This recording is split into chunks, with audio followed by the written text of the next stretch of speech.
Alright,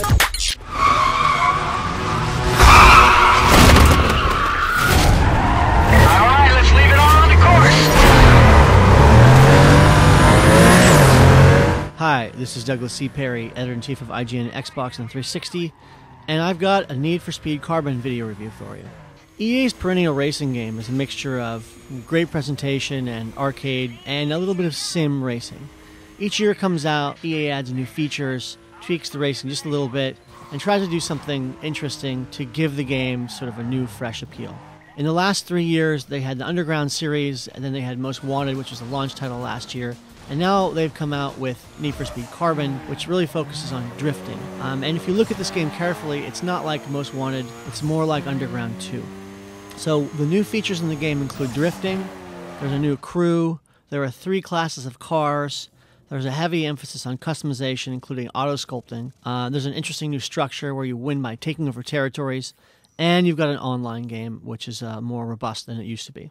The way that the game works in career mode is that you're the new guy, there's this story, it sort of unravels where you did something, you had to leave town, you come back, you start from the beginning.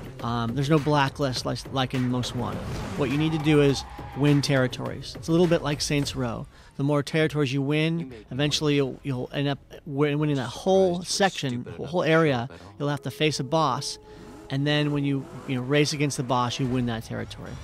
The kinds of races that are involved include circuits and sprints and police chases like before, and drifting.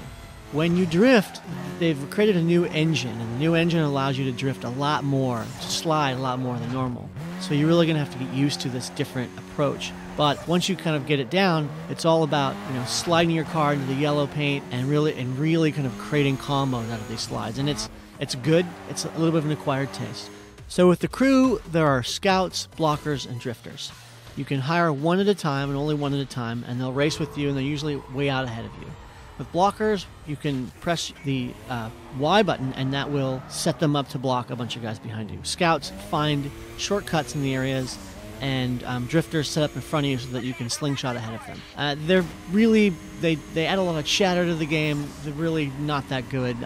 The scouts actually find areas that you would have been able to find on your own in the other games, and I could take or leave this. There are 3 classes of cars in the games. There are muscle cars, there are tuners, and exotics. The new real emphasis is muscle, and the variety of racing is excellent. Before you really had tuners and exotics in this game, now with the change and the addition of muscles, you have this sort of fantastic. Like the muscle cars aren't bad, for instance. They have high acceleration and top speeds. They have terrible sort of handling, but you can make up for it. And when you switch from, for instance, a muscle car to an exotic or tuner, you really get a huge difference in feel. So this makes this game more interesting and better than Most Wanted in that way. The customization is really deep. There aren't as many sort of singular things you can do with your engines. They're more like packages.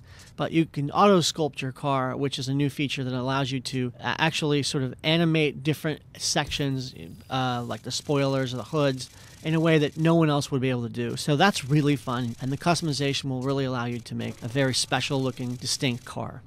The graphics are really good in this game. There's a whole lot of flickering lights. There's a whole lot of nighttime there's just like a lot of neon, and this game is all about being in the urban areas, and everything just looks great. The textures are better. There's more sense of speed. It's a lot more sort of purposeful blurring when you're passing things by, and you really get a good sense of next-generation graphics.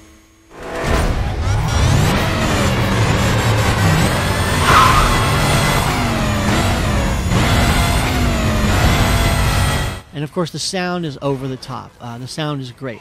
You'll get fantastic car sounds and engine revving. You get very distinct car sounds for all the different kind of vehicles in the game. The sound effects while you're driving, particularly the cops and sort of the ringing throughout the city of all these different cars racing, are all really well done and split into 5.1.